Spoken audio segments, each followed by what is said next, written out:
प्रिय छात्रों, निर्माण आईएएस संस्थान यूपीएससी 2023 व 2024 के प्रीलिम्स परीक्षा को ध्यान में रखते हुए आप सबके लिए बहुविकल्पीय प्रश्न उत्तर श्रृंखला लेकर आ रही है, जो प्रतिदिन के समसामयिक प्रश्नों के साथ सामान्य अध्ययन के अलग अलग विषयों संबंधी बहुविकल्पीय प्रश्नों को कवर करेगा। ये कार्यक्रम प्रतिदिन शाम 8 बजे हमारे यूट्यूब चैनल पर प्रसारित किया जाएगा। आप अपने अनुभव और सुझाव हमें कमेंट बॉक्स के माध्यम से भेज सकते हैं। नमस्कार, निर्माण आईएएस की इस एमसीक्यू सीरीज में आप सभी लोगों का स्वागत है। मैं विश्वजीत तिवारी। इस एमसीक्यू सीरीज में करंट अफेयर पिछले एक साल का, उसके साथ साथ इंटरनेशनल ऑर्गेनाइजेशंस और इलिमिनेशन टेक्निक भी बता रहा हूं। इस सीरीज में अभी हाल ही में हमने इंडिया और वर्ल्ड की मैपिंग भी करंट अफेयर के साथ साथ खत्म की है। तो अगर आप चाहते हैं कि आप इंडिया और वर्ल्ड की मैपिंग और करंट अफेयर को बढ़िया से तैयार करें, तो हमारे इस सीरीज के जो पीछे के लेक्चर्स हैं उसको भी जरूर देखें। देखिए, आप सभी जानते हैं कि इलिमिनेशन टेक्निक की यूपीएससी के एग्जाम में बहुत बड़ी भूमिका होती है। बिना उसके यूपीएससी के प्रीलिम्स को पास करना बहुत मुश्किल है। तो इस सीरीज में चूंकि मेरे बार बार प्रीलिम्स पास करने के अनुभव रहे हैं, तो इसीलिए मैं इसमें आप लोगों को अपने अनुभव के साथ इलिमिनेट कैसे किए जाते हैं ऑप्शन, वो भी बताने का प्रयास करता हूं। आइए इसकी शुरुआत करते हैं। यहां हमारा आज का पहला क्वेश्चन ये है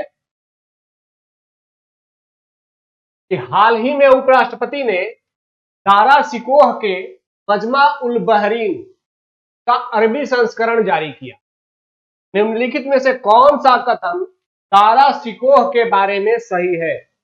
अब दारा सिकोह भारत के इतिहास में और विशेष करके वर्तमान इतिहास में काफी चर्चित पर्सनालिटी। चर्चित इसलिए क्योंकि दारा सिकोह मुगल काल में संभवतः बाकी सभी मुगलों में सबसे अधिक उदार व्यक्तित्व के माने जाते हैं। इन्होंने जो हिंदू ग्रंथ हैं उनका भी अरबी और फारसी ट्रांसलेशन भी करवाया तथा हिंदुओं के साथ काफी कोऑपरेटिव इनका बिहेवियर।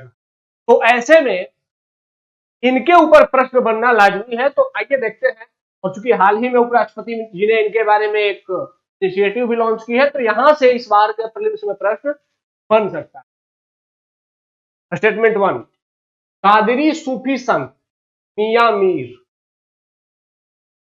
इनके द्वारा दारा सिकोह को पदशाहजादा ए बुजुर्ग मर्तबा, इसकी उपाधि से विभूषित किया गया था। ये पहला स्टेटमेंट है। सेकंड स्टेटमेंट है, इन्होंने हिंदू धर्म और इस्लाम के बीच समानताएं खोजकर लोगों के बीच सौहार्दपूर्ण संबंध विकसित करने का प्रयास किया। सेकंड स्टेटमेंट है। थर्ड स्टेटमेंट, इन्होंने उपनिषदों और हिंदू धर्म और आध्यात्मिकता के अन्य महत्वपूर्ण स्रोतों का संस्कृत से फारसी में अनुवाद किया। ठीक है। चौथा स्टेटमेंट, इनकी अन्य महत्वपूर्ण कृतियां Risala e Haqnuma, the compass of the truth और सिर ए अकबर, महान रहस्य है। अब यहां 4 स्टेटमेंट हमारे सामने हैं और हमें इसमें सही कथन की पहचान करनी है। कह रहा है कौन सा सही है। तो देखिए, जब स्टेटमेंट आप पढ़ रहे थे तो उसी समय जो जो फैक्ट ऐसे लगे, जो निश्चित फैक्ट है, जो डिफरेंट फैक्ट थे, वहां गलत हो सकते थे, तो मैंने उसके नीचे एक लाइन खींच दी। अब यहां देखिए, पहले स्टेटमेंट में क्या वो कादिरी संप्रदाय से जुड़े हुए थे? ठीक है। दूसरा, क्या सूफी संत मियां मीर ने उन्हें बादशाहजादा ए बुजुर्ग मर्तबा की उपाधि दी? तो यहां पर दो फैक्ट ऐसे हैं, विशेष 3 फैक्ट ऐसे हैं जो कि संभावित गलत हो सकते हैं। पहला तो यह गलत हो सकता है कि वो कादिर संप्रदाय से जुड़े हो। ठीक है। मैं ये नहीं कह रहा हूं कि यह सही है कि गलत है, मैं बता रहा हूं कि यह गलत हो सकता है। अगर आप इस तथ्य को नहीं जानते हैं कि वो किस संप्रदाय से जुड़े हुए थे, तो फिर यह कादिर संप्रदाय भी एक फैक्ट है जो गलत हो सकता है। दूसरा, कि संत मियां मीर से उनका जुड़ाव था कि नहीं था, यह भी डाउटफुल हो सकता है। क्या उन्हें उपाधि संत मियां मीर ने ही दी थी या किसी और ने भी दी थी? तो पहले स्टेटमेंट में हमें 3 ऐसे पॉइंट मिले जो कि निश्चित तथ्य है और ऐसा एक्सपीरियंस किया गया है कि यूपीएससी के एग्जाम में, प्रीलिम्स में, अगर किसी भी स्टेटमेंट में 2 से अधिक फैक्ट एक ही स्टेटमेंट में होते हैं तो उसमें गलत होने की संभावना अधिक होती है। यूपीएससी उन 3 या 4 में से किसी भी एक फैक्ट को गलत करके स्टेटमेंट। ठीक है, सेकेंड स्टेटमेंट में इन्होंने हिंदू और इस्लाम के बीच समानताएं या सामंजस्य स्थापित करने का प्रयास किया। यह एक जनरल स्टेटमेंट है। हम सभी जानते हैं कि दारा सिकोह एक उदार व्यक्ति थे, तो वो हिंदू धर्म और इस्लाम में समन्वय का प्रयास करेंगे। तो ये इस स्टेटमेंट में गलत होने का कुछ हमें नहीं दिखता है। तो सेकंड अगर हम सही मानते हैं तो इसका मतलब है, और सेकंड सब में है भी। अब आते हैं इन्होंने उपनिषदों और हिंदू धर्म और आध्यात्मिकता के अन्य महत्वपूर्ण स्रोतों का संस्कृत से फारसी में अनुवाद किया। यहां पर एक ही उपनिषदों का अनुवाद करवाया। इन्होंने किसी एक उपनिषद का नाम नहीं दिया। उपनिषद बहुत सारे ग्रंथ हैं, उनमें से किसी एक ग्रंथ का अनुवाद कराया। जहां भी संभावना होती है, निश्चित फैक्ट नहीं होते हैं, वैसे स्टेटमेंट मैक्सिमम केस में सही हो। अगर यहां पर किसी एक उपनिषद का नाम दे दिया गया होता तो संभव था कि यह गलत हो जाए। ठीक है, तो इस थर्ड स्टेटमेंट में हमें एक गलत हो सकता है कि वो फारसी में अनुवाद करवाए। यह गलत हो सकता है। हो सकता है कि फारसी के स्थान पर उन्होंने अरबी में करवाया हो या तुर्की में करवाया हो, लेकिन यहां पर फारसी लिखा है, तो यह गलत हो सकता है अगर आप जानकारी नहीं जानते हैं तो। ठीक है, लेकिन चूंकि पहले में 3 पॉइंट है और यहां पर एक ही पॉइंट गलत होने का दिखता है, तो पहले को पहले एक बार हम अगर गलत मान लेते हैं, तो पहले को जैसे ही हमने गलत माना, देखिए हमारे पास 2 ऑप्शन आ गए, केवल 2 3 4 और 2 और 3। तो इसका मतलब है कि तीसरा स्टेटमेंट निश्चित रूप से सही है, क्योंकि तीसरा दोनों में है। और हम सभी जानते हैं कि जो मुगलों की राजकीय भाषा थी वो फारसी भाषा थी, और फारसी का ही वहां पर प्रयोग होता था। अकबर ने भी बहुत सारे ग्रंथों का ट्रांसलेशन करवाया था अनुवाद विभाग के माध्यम से, तो उन्होंने फारसी में ही करवाया। ठीक है, तो अकबर के बाद कहा जाता है कि दारा सिकोह अकबर के बाद ऐसे शासक व्यक्ति हुए मुगलों में, शासक तो हालांकि नहीं हो पाए, जो हिंदू धर्म के प्रति और विशेष करके भारतीय धर्म ग्रंथों का ट्रांसलेशन कराने में विशेष अभिरुचि रखते। तो फारसी वाला स्टेटमेंट सही हो गया। अब कि हमने 2 स्टेटमेंट एलिमिनेट कर दिए हैं, तो अब हमारे पास 2 स्टेटमेंट है। इसका मतलब कि कम से कम हम 50% सही हो गए हैं। ठीक है, अब हमें एग्जाम में अगर सपोज करिए कि चौथा ऑप्शन आपको नहीं पता चल रहा है, तो भी आपको रिस्क जरूर लेना है। ठीक है, इन दोनों में से कोई एक मार करके जरूर आना है, क्योंकि यहां पर सही होने की प्रायिकता ज्यादा होती है। तो अब आते हैं चौथे स्टेटमेंट। इनकी अन्य महत्वपूर्ण कृतियां Risala e Haqnuma, the compass of the truth और सिर ए अकबर है। अगर आप लोग थोड़ा बहुत जानते हैं तो इन्होंने सिर ए अकबर के नाम से उपनिषदों का फारसी में अनुवाद करवाया। तो सिर ए अकबर इनकी कृति हो गई। अब दूसरी एक कृति है रिसाला ए हकनुमा। अब ये डाउट हो सकता है कि क्या इन्होंने इसका भी अनुवाद करवाया। ये तो खैर आपने पढ़ा होगा बहुत सारी किताबों में, एनसीईआरटी में। अब यहां पर आपने 2 ऑप्शन एलिमिनेट कर लिए, एक ऑप्शन अभी भी ये डाउटफुल है, तो ऐसे में रिस्क लेना है आपको। अब आइए जान लेते हैं बातें क्या। ये मुगल बादशाह शाहजहां के ज्येष्ठ पुत्र थे, और बेसिकली शाहजहां चाहते थे कि यही राजा बने, लेकिन औरंगजेब ने अपने पिता को भी कैद में करके और अपने इस बड़े भाई की हत्या करके स्वयं गद्दी प्राप्त। ठीक है, तो इनकी जो बड़ी बहन थी, जो कि जहां आरा बेगम थी शाहजहां की, वह भी दारा सिकोह को ही राजा बनाना चाहती। इनकी कुछ महत्वपूर्ण कृतियां क्या है? मजमा उल बहरीन, ये सब नाम याद होने चाहिए आपको। हिंदी ट्रांसलेशन 2 महासागरों का मिलन, सिर ए अकबर, महान रहस्य, रिसाला ए हकनुमा। ठीक है, तो सभी जानने की जरूरत नहीं, लेकिन जो कुछ प्रमुख हैं जैसे मजमा उल बहरीन, सिर ए अकबर और रिसाला ए हकनुमा, ये जरूर याद कर लीजिएगा कि इनकी रचना करवाई है दारा सिकोह ने करवाई। ठीक है, और तो यहां पर ये जो सूफी संत थे, इन्होंने दारा सिकोह को उपाधि नहीं दी थी, बल्कि यह उपाधि उन्हें अन्य लोगों के द्वारा, विशेष रूप से उनके पिता के द्वारा इसको दी। ठीक है, तो यहां पर हम जान गए कि जब 2 ऑप्शन हमें एलिमिनेट हो गए हैं, तब हमें रिस्क लेकर के ऑप्शंस को जरूर टच करना है। तो यहां पर चौथा भी सही है, तो आंसर हो जाएगा। ठीक है, आइए आगे बढ़ते हैं। यहां देखिए अगला क्वेश्चन है, हाल ही में वारंगल, नीलांबूर और त्रिशूर इनको UNESCO global network of learning cities में शामिल किया गया है। ये भारत के 3 शहर हैं। इन तीनों शहर को यूनेस्को की एक लिस्ट में शामिल किया गया है और लिस्ट किससे जुड़ी हुई है? Learning cities. इस संदर्भ में निम्नलिखित कथनों पर विचार करें। तो भाई यह मुझे लगता है कि बहुत ही इंपॉर्टेंट क्वेश्चन है इस बार के प्रीलिम्स के लिए, बहुत अधिक इंपॉर्टेंट क्वेश्चन, क्योंकि भारत के किसी शहर को कौन सा शहर लर्निंग सिटीज का खिताब दिया है और किसने? यूनेस्को ने दिया। तो बहुत बड़ी बात होती है। पहला स्टेटमेंट, एक अंतरराष्ट्रीय नीति उन्मुख नेटवर्क सीखने वाले शहरों का यूनेस्को ग्लोबल नेटवर्क प्रेरणा, ज्ञान और सर्वोत्तम प्रथाओं का यह एक नेटवर्क। कहा जा रहा है कि ये जो UNESCO global network of learning cities है, यह क्या है?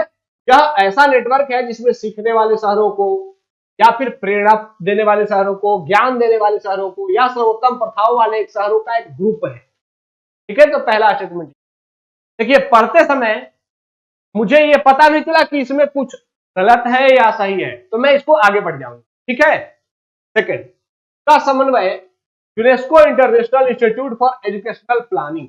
अब यहां पर देखिए, सेकंड स्टेटमेंट जब मैं पढ़ रहा था तो मुझे एक संस्था का नाम मिल गया। नाम क्या है? International institute for educational planning. ठीक है, अब यहां पर है कि क्या इसका समन्वय UNESCO international institute for educational planning द्वारा ही किया गया है या कोई और संस्था है। जैसे ही कोई निश्चित संस्था, एक निश्चित फैक्ट मिला आपको, तो आपको उस फैक्ट को क्या करना है? नीचे एक लाइन खींच देना है, क्योंकि यह फैक्ट है, गलत हो सकता है। आइए थर्ड स्टेटमेंट, नेटवर्क एसडीजी 17 को छोड़कर सभी सतत विकास लक्ष्यों की उपलब्धियों का समर्थन करता है और कह रहा है ऊपर दिए गए कथनों में से कौन सा गलत है। अब ये जरूर ध्यान रखना है कि जैसे ही गलत और सही दिखे, गलत को घेर देना है। घेर क्यों देना? गलत और सही को घेर क्यों देना है? क्योंकि अगर आप नहीं घेरते हैं तो यूपीएससी में बार बार सही सही पूछता है, बीच में एक क्वेश्चन गलत करेंगे और हम उस गलत को नोटिस नहीं करते हैं और उसको भी सही मान करके उसका आंसर करके चले जाते हैं। तो ऐसे में जानते हुए भी 2-3 क्वेश्चन गलत हो जाते हैं। ऐसी मिस्टेक नहीं करनी है, क्योंकि यहां तो एक एक नंबर के लिए मारपीट है, एक एक नंबर के लिए कंपटीशन है, तो वहां तो आप 2-3 नंबर का या 2-3 क्वेश्चन को गलत होने का रिस्क नहीं ले सकते। तो ये हैबिट डाल देना है, जैसे ही सही और गलती को उसको घेर देना है। ठीक है, अब यहां पर देखिए, इस 3 स्टेटमेंट को मैंने पढ़ा, मुझे कुछ भी नहीं पता कि इस global network of learning cities में क्या है क्या नहीं है, मुझे कुछ नहीं पता। फिर भी मुझे इस क्वेश्चन को सही करना है। कैसे? जब मैं थर्ड स्टेटमेंट पे आया तो ये कह रहा है कि यह नेटवर्क एसडीजी 17 को छोड़कर और बाकी सभी एसडीजी को फॉलो करता है। भाई एसडीजी 17 को छोड़ करके क्यों? यह एक नेगेटिव सेंटेंस है कि उसको छोड़कर, उसको नहीं करके। जैसे ही यूपीएससी में नेगेटिव सेंटेंस आपको मिले, नेगेटिव सेंटेंस मैक्सिमम केस में गलत हो। ठीक है, तो यहां पर मुझे एक नेगेटिव सेंटेंस मिला, मैंने इसको गलत मान लिया, थर्ड को। जैसे ही मैंने थर्ड को गलत माना, मेरा आंसर आ गया 1 और 2। इसका मतलब है कि 1 और 2 सही है और मुझे इसके बारे में कुछ नहीं पता कि यूनेस्को की पहल क्या है, उसमें कौन कौन से शहर हैं, उसके समन्वय कौन कर रहा है। लेकिन उसके बावजूद मैंने यह स्टेटमेंट सही कर दिया, क्योंकि मुझे फैक्ट दिखा, निश्चित फैक्ट दिखा और वो निगेटिव फैक्ट था। मैंने उस निगेटिव फैक्ट को पकड़ लिया और वो, आप सभी जानते हैं कि जब हम क्वेश्चन तैयार करते हैं तो हम लोग का हमारी ये प्रयास होती है कि हम यूपीएससी के सेम पैटर्न पे, जो कि पिछले वर्षों में प्रश्न पूछे गए हैं, उस सेम पैटर्न पे ही क्वेश्चन तैयार करें।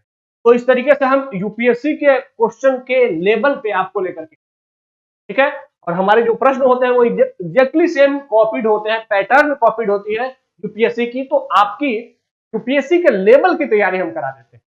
ठीक है, तो ऐसे प्रश्न यूपीएससी देता है जिसमें कि एक निगेटिव स्टेटमेंट देगा और उसको आप सिर्फ पकड़ लीजिए तो आपके आंसर सही हो जाए। ठीक है, आइए आगे बढ़ते हैं।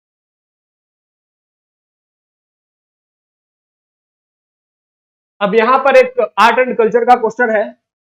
बेसिकली ये आपको बताने के लिए है कि यह टॉपिक इस बार के लिए क्या है, देखते हैं।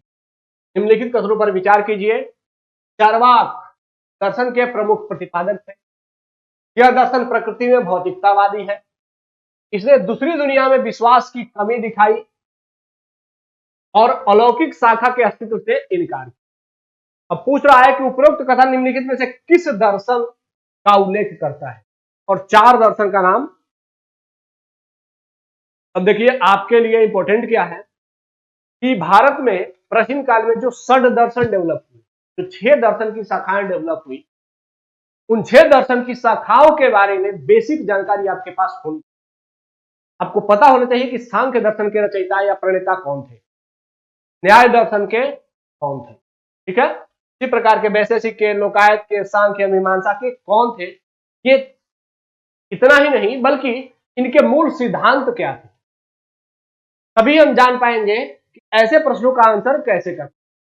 और इस बार आप लोग ये प्रेडिक्ट कर सकते हैं इस बार दर्शन से, मतलब इस बार का सेंस है कि आसपास के पिछले 1-2 साल में, आगे भी 1-2 साल तक दर्शन से प्रश्न पूछे जाने की प्रोबेबिलिटी दिखती रहे। तो इसीलिए भारत के जो 6 दर्शन है, उन 6 दर्शन को आप लोग बेसिक स्तर पर तैयार जरूर कर लेंगे, क्योंकि बेसिक ही तैयारी से आपके ऑप्शन क्लियर हो जाएंगे। तो यहां प्रश्न पूछा जा रहा है चरवाक के बारे में। चरवाक दर्शन में क्या कहा जाता है? चरवाक कहते हैं कि ये बेसिकली नास्तिकतावादी दर्शन है, ये ईश्वर के अस्तित्व को स्वीकार नहीं करते। कहते हैं कि मनुष्य अगर एक बार मृत्यु को प्राप्त हुआ तो जो मृत्यु है वही मुक्ति है, अर्थात मृत्यु के बाद कोई दूसरा जीवन नहीं है, ऐसा चरवाक मानते। ये कहते हैं, कभी कभी मजाक में आप लोगों ने सुना होगा, ऋणम कृत्वा घृतम पिबेत, यावत जीवेत सुखम जीवेत, जब तक जिए सुख के साथ जिए और ऋण करके भी घृत ही पी। ये हालांकि ये मजाक की बात हो जाती है, लेकिन इनका जो विचार है वो बेसिकली ऐसा ही कहता है कि यही जीवन है, जो आप जी रहे हैं यही स्वर्ग है, दूसरा कोई स्वर्ग नहीं है, दूसरा कोई नर्क नहीं है। इसीलिए इस स्वर्ग को सबसे बेस्ट बना करके जीना है, ठीक है। सिर्फ प्रत्यक्ष ही प्रमाण है, जो दिख रहा है वही सत्य है, जो नहीं दिख रहा है वह सत्य नहीं है।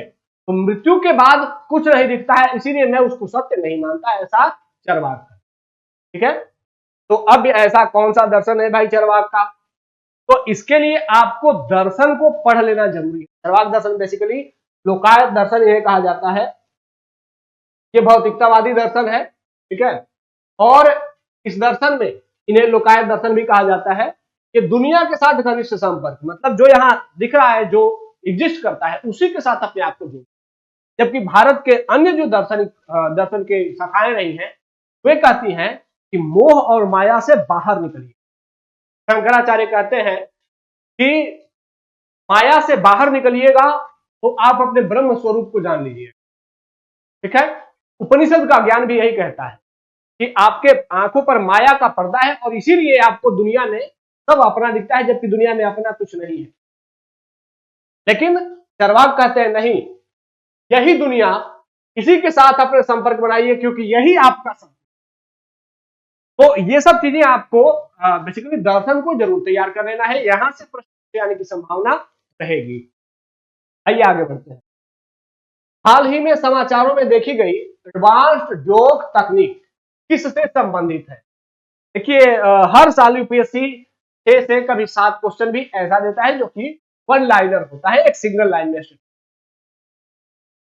और ये 7 क्वेश्चन अगर आप अटेम्प्ट करते हैं तो आप टेस्ट में भी अटेम्प्ट करके देख सकते हैं, इन क्वेश्चन में गलत होने की संभावना मैक्सिमम होती है। अगर आपको निश्चित रूप से नहीं आता है तो यहां पर अगर आप किसी भी तरीके से इलिमिनेट करने का प्रयास करें तो मैक्सिमम केस में आप गलत साबित होते हैं। इसीलिए सुझाव रहेगा कि वन लाइनर क्वेश्चन में अगर आपको निश्चित रूप से जानकारी नहीं है तो इसमें रिस्क नहीं लेना है, इसको छोड़ करके आगे बढ़ना, ठीक है। प्रश्न है कि एडवांस्ड जोक तकनीक किससे संबंधित?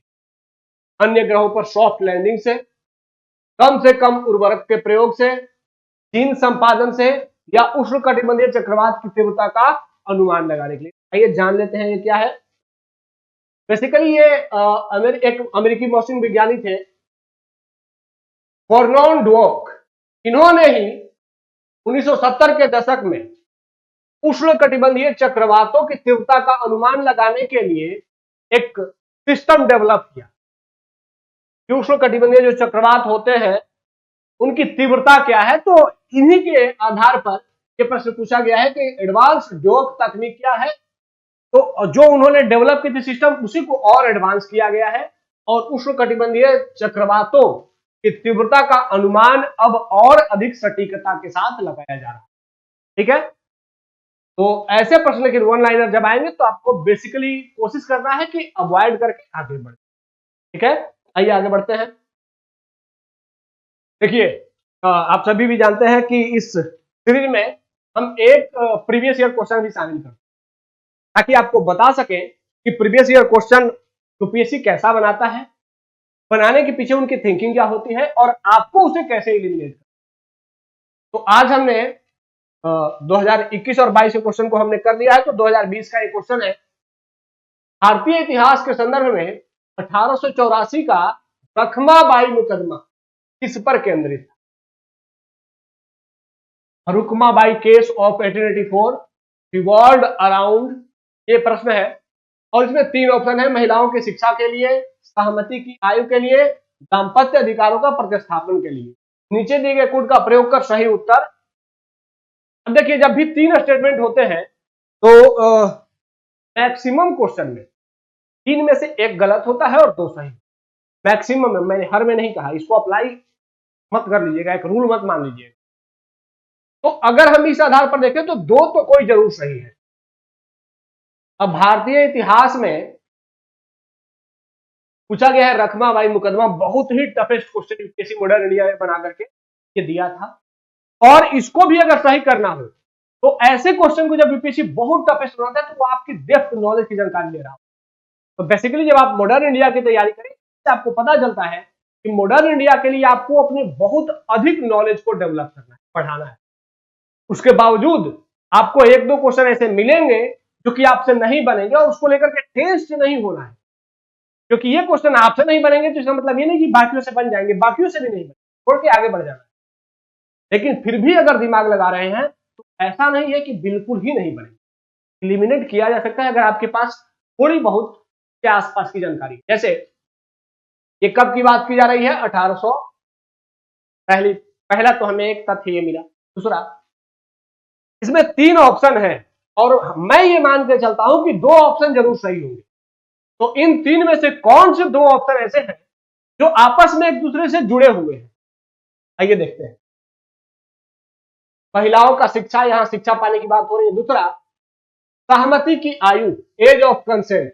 एज ऑफ कंसेंट बेसिकली विवाह से जुड़ा हुआ है, ठीक है। और तीसरा, दाम्पत्य अधिकारों के प्रतिस्थापन का मतलब है सिचुएशन ऑफ कंजुगल राइट्स, दाम्पत्य राइट्स के बारे में और उसको विच्छेदन से, संबंध विच्छेदन से, विवाह विच्छेद से जुड़ा। तो इन तीनों में अगर देखें तो विवाह यहां पर और यहां पर विवाह विच्छेद, ये 2 स्टेटमेंट आपस में जुड़े हुए हैं। सहमति की आयु, दाम्पत्य अधिकारों का प्रतिस्थापन, यह विवाह से जुड़ा हुआ है और यह विवाह विच्छेद से जुड़ा। दोनों स्टेटमेंट आपस में जुड़े हुए हैं और यह मुकदमा है। तो मुकदमा किसी एक मुद्दे पर होता है, बहुत सारे मुद्दे पर होता नहीं। दोनों स्टेटमेंट आपस में जुड़े हुए हैं और आपने अगर इसको बी ऑप्शन मारा, यही आंसर था एग्जाम में, यही आंसर था। तो आगे मैं ये बता रहा हूं कि आप आज से पहले इसके बारे में कभी ऐसा नहीं सोचते, लेकिन अब आप ऐसा सोचिएगा जरूर, ठीक है। जब भी आपके सामने ऐसे प्रश्न आ जाए तो वो देखिएगा कि क्या ऑप्शंस कुछ आसपास के हैं, और जो आसपास के ऑप्शंस होंगे वो अगर साथ लेकर के आप आंसर करते हैं तो आप अपने टेस्ट में भी इसको अप्लाई करके देख सकते हैं।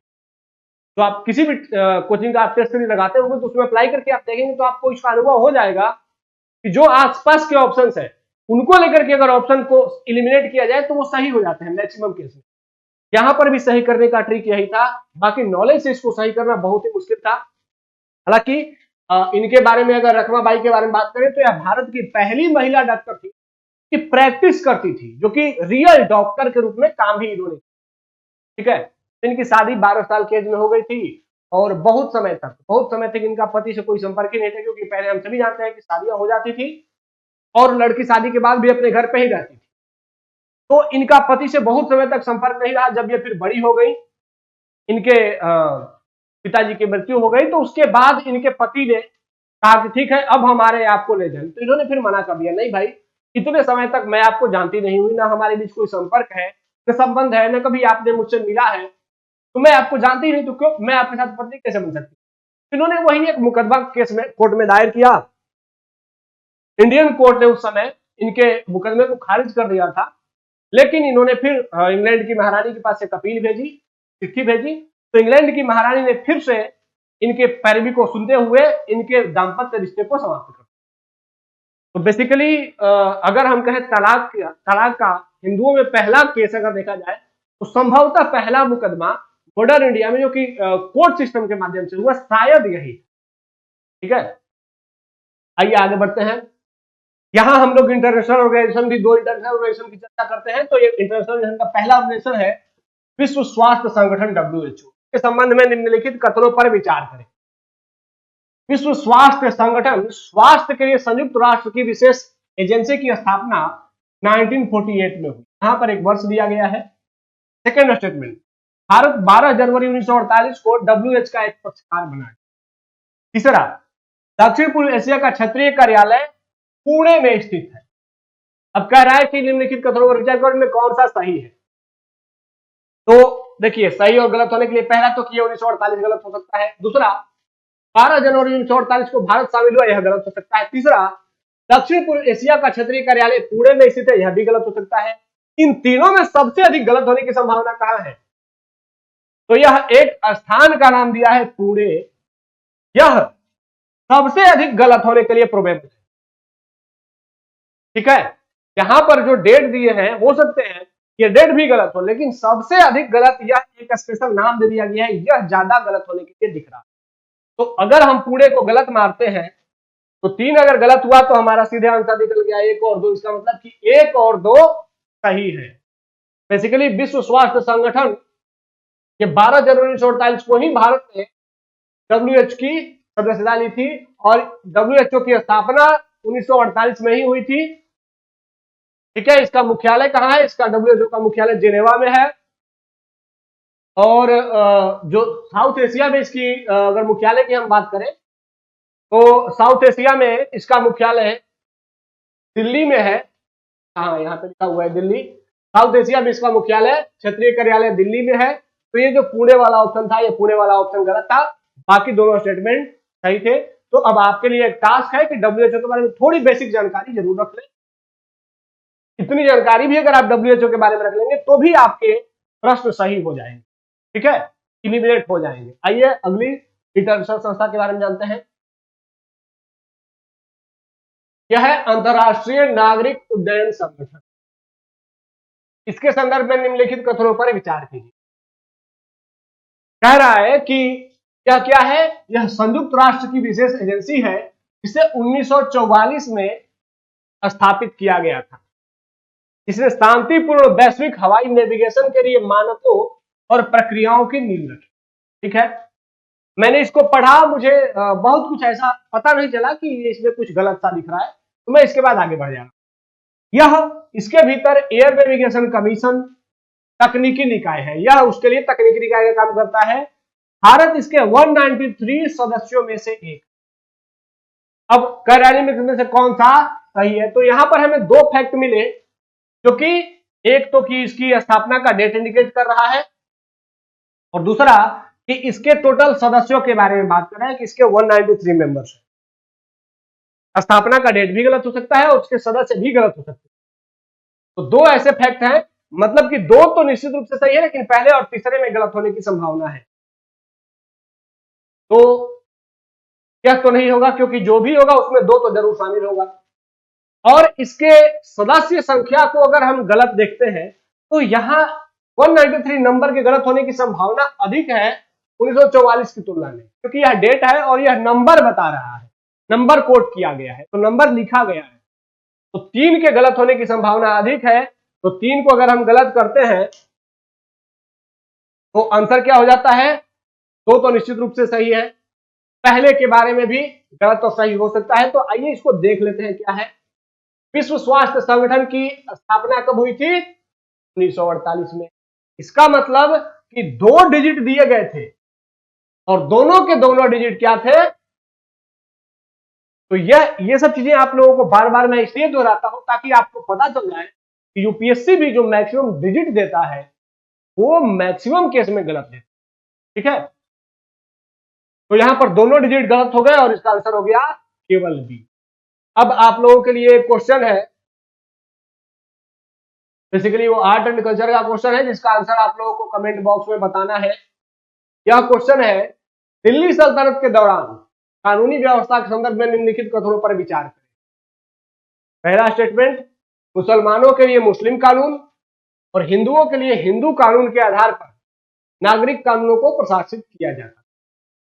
सेकेंड स्टेटमेंट, काजियों ने केवल शरिया कानून लागू किया जबकि पंचायतों और संघों ने हिंदू कानूनों को लागू किया।